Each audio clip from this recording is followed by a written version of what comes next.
Assalamualaikum warahmatullahi wabarakatuh. So in this video, I will tell the legend of the origin of Mount Kelud tonight.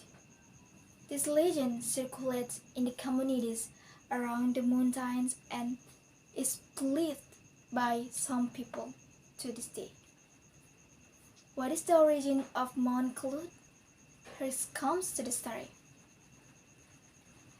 Once upon a time, in East Java, there was a king named Prabu Brawijaya.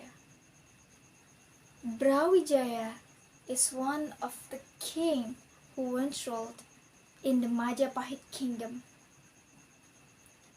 He has a very beautiful daughter named Putri Dia Ayu Pusparani. The beauty of the princess is very famous throughout the country. Many young men fell in love with Putri Dia Pusparani at first sight. However, he always turned down the marriage proposals. These conditions made King Brawijaya sad. He really wanted to see his daughter getting married. But one night, Prabu Brawijaya asked his daughter to talk privately. "You must get married soon, my daughter. Father is getting old. I know you are looking for a great husband. So, Father has an idea.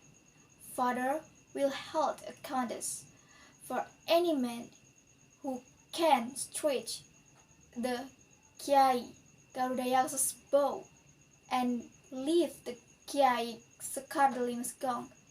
His will the husband for you." He continued. Putri Dia Ayu Pusparani was speechless. He knew his father really wanted him to get married.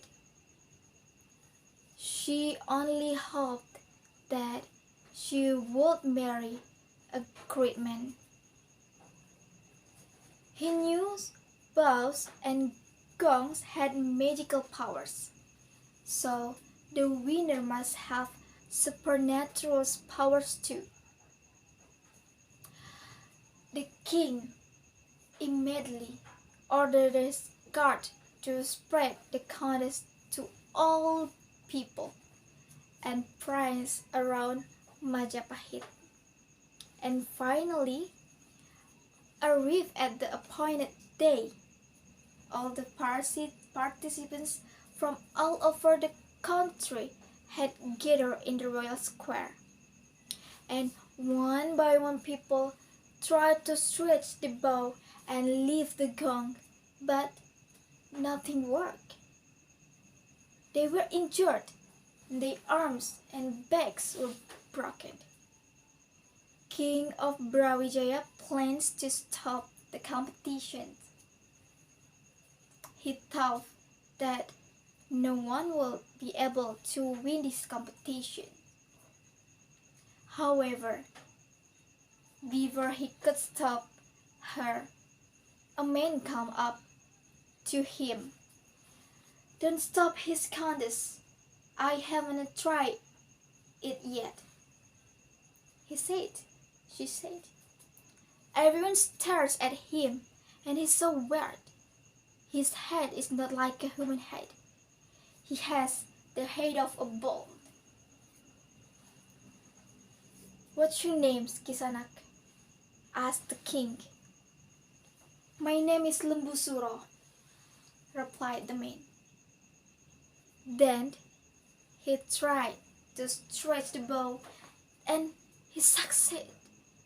And the next exam, he must leave the gong, and once again, he succeeded. Saying this, everyone clapped. They were amazed by his strength, but Princess Dia Ayu Pusparani felt sad. She never thought that she would marry the bull-headed man. And King Brawijaya was also said, but no choice. He must keep his word.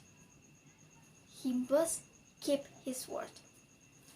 Later, he asked his men to prepare a wedding ceremony, and the ceremony was getting closer. And Putri Dia Ayu Pusparini was very sad about that, about her wedding.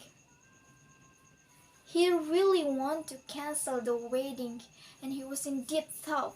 And finally, he had an idea. He told his father. Father, ask Lembusura to make a well at the top of Mount Kelud. The well is for me to bathe in, said Putri Dia Ayu Pusparani.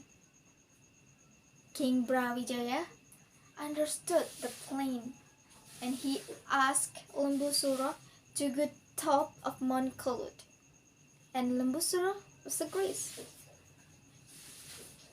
Arriving there, Lembusura dug the ground. He dug until the hole was deep, and suddenly several soldiers pushed him into the hole. They buried him alive, and Lembusura is helpless. He couldn't do anything about it, and before he died, he cursed the king. King of Brawijaya, wait for my revenge. I will destroy your kingdom, cursed Lembusura. Alright, everyone was terrified. They were very sure that Lembusura would take revenge on the kingdom until now. And every time Mount Kelud erupts, people say Lembusura is carrying out his revenge.